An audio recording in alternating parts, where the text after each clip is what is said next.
வணக்கம். அனைவருக்கும் இனிய பொங்கல் நல்வாழ்த்துக்கள். நீங்கள் எல்லாரும் எப்படி இருக்கிறீங்க? நீங்கள் எல்லாருமே நீண்ட ஆயுள், ஆரோக்கியம், ஐஸ்வர்யமா இருக்கணும்னு நான் உங்களுக்காக கடவுளிடம் பிரார்த்தனை பண்ணிக்கிறேங்க. இன்னைக்கு எதை பற்றி பார்க்க போகிறோம் அப்படின்னா, பொங்கல் செலிப்ரேஷன் பற்றி தான் பார்க்க போகிறோம். அதைத்தான் நான் உங்களோட ஷேர் பண்ணிக்கலாம்னு நினைக்கிறேன். எப்படி நாங்கள் பொங்கல் கொண்டாடுவோம், போகி எப்படி கொண்டாடுவோம், பொங்கல் எப்படி கொண்டாடுவோம் அப்படிங்கிறத பற்றி தான் ஷேர் பண்ணிக்கலான்ட்டு. அதுக்கு முன்னால் கௌரிஸ்கோம் சேனலை சப்ஸ்கிரைப் பண்ணி வச்சுட்டிங்கன்னா நான் இந்த மாதிரி வீடியோவில் போட்டுட்ருக்கிறேன். பார்க்குறதுக்கு கொஞ்சம் உங்களுக்கு ஈஸியாக இருக்கும். இப்போ தை பிறந்தால் வழி பிறக்கும் அப்படின்னு சொல்லுவாங்க. இதை நீங்கள் எல்லாருமே கேள்விப்பட்டிருப்பீங்க அப்படின்னு நான் நினைக்கிறேன். தை 1ஆம் தேதிக்கு முன்னால் போகி பண்டிகை வரும். போகி பண்டிகை என்னைக்கு வருது அப்படின்னு பார்த்தீங்கன்னா 13/1/2025 என்ன கிழமை? திங்கக்கிழமை வருதுங்க. அன்னைக்கு என்ன பண்ணணும் அப்படின்னு பார்த்தீங்கன்னா, நாங்கள்லாம் சின்ன வயசில் இருக்கும்போது வீடெல்லாம் ஒயிட் வாஷ் பண்ணி நாங்களே பண்ணிடுவோம். வீடெல்லாம் ஒயிட் வாஷ் பண்ணி அப்படியே வீட்டையே தலைகீழ மாற்றுறது. எப்படி தலைகீழ மாற்றுறதுன்னு நினைக்கிறீங்களா? இங்கே இருக்கிற சாமானத்தை எடுத்து அங்கே வைக்கிறது, அங்கே இருக்கிற சாமானத்தை எடுத்து இங்கே வைக்கிறது, அப்புறம் ஒயிட் வாஷ் பண்ணுறது, வீடு வலிச்சு விடுறது, கோலம் போட்டு விடுறது, இந்த மாதிரி நிறைய வேலைகள் செஞ்சுருக்குறோம். சின்ன வயசில் செஞ்சுருக்குறோம்.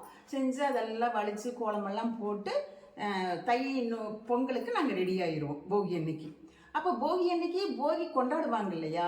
அப்போ போகி கொண்டாடும் போது எப்படி கொண்டாடுவோம் நாங்கள் அப்படின்னு பார்த்தீங்கன்னா, அந்த வீடெல்லாம் சுத்தம் பண்ணோம் இல்லையா? அந்த சுத்தம் பண்ண குப்பைகள் எல்லாம் நிறைய வேண்டாதெல்லாம் இருக்கும். அப்போ நாங்கள் அதை என்ன பண்ணுவோம், அந்த போகிக்கு எரிச்சிருவோம். ஆனால் அப்போல்லாம் இந்த அளவு காற்று மாசுலாம் கிடையாது. ஆனால் இப்போ நிறைய காற்று மாசுபட்டிருக்குது இல்லையா? அதனால நீங்கள்லாம் போகி கொண்டாடுங்க.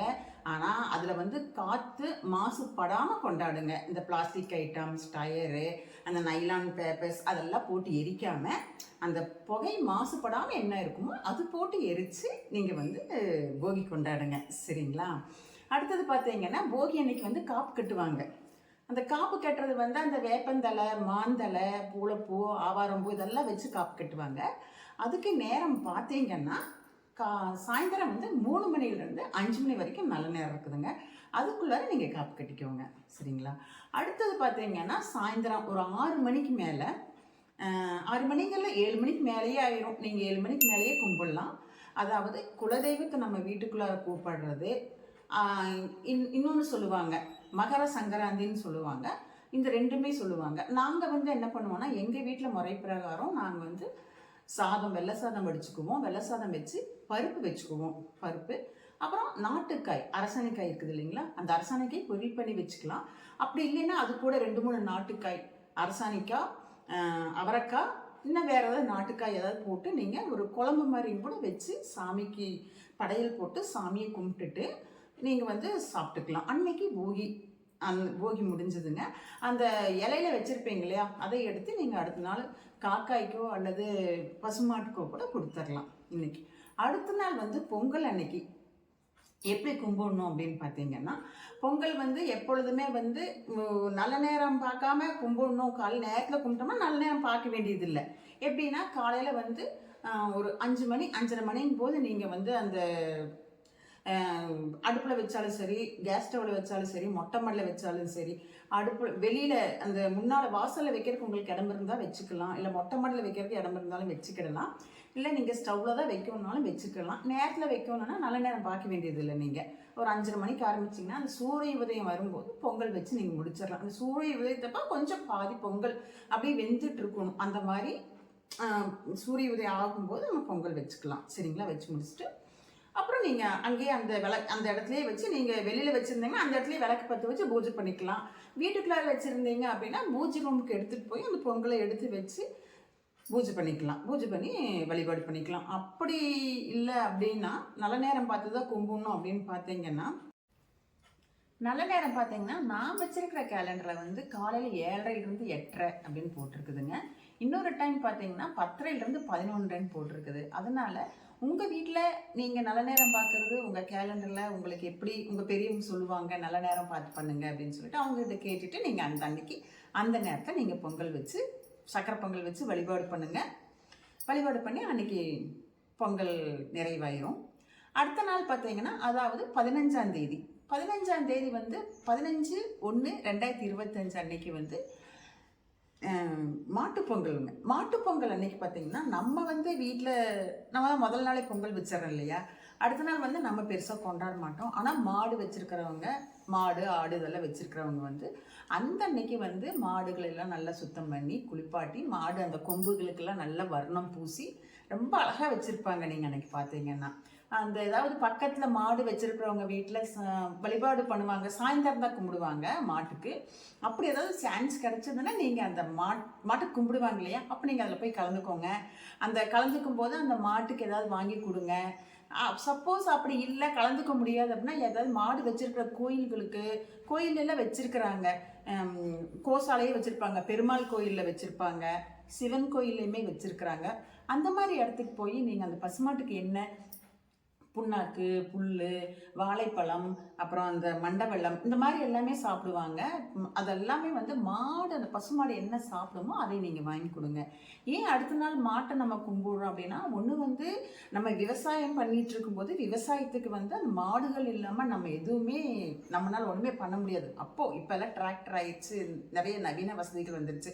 அதனால அந்த காலத்தில் வந்து மாடுகளுக்கு நன்றி செலுத்தும் மூலமாக மாட்டுப்பொங்கல் பண்ணுவாங்க. இன்னொரு விஷயம் என்னன்னு பார்த்தீங்கன்னா, கோமாதா, அதாவது அந்த கோமாதாவோட உடம்புல வந்து 30 தேவர்கள் இருக்கிறாங்க அப்படின்னு சொல்லுவாங்க. நீங்கள் கேள்விப்பட்டிருப்பீங்கன்னு நினைக்கிறேன்.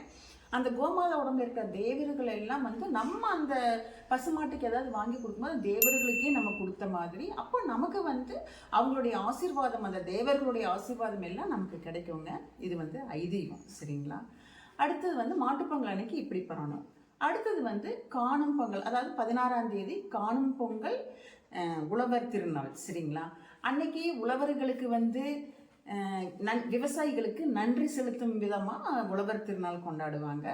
அப்புறம் நம்ம வீட்டு பெரியவங்களை போய் பார்க்கறது, இல்லை நம்ம சொந்த பந்தங்களை போய் பார்க்கறது, நம்ம உற்றார் உறவினர்களை போய் பார்க்கறது. சப்போஸ் யாரும் சொந்த பந்தங்களை தூரமாக இருக்கிறாங்க, ஒரு ஃப்ரெண்ட்ஸ் வீட்டுக்கே போகலாமே, அப்படி போய் பார்க்கலாம் இல்லையா. இப்போ காலங்கள் ரொம்ப மாறி போச்சு, எல்லாம் ரொம்ப தூரத்தில் இருக்கிறாங்க சொந்த பந்தங்கள்லாம். சரிங்களா?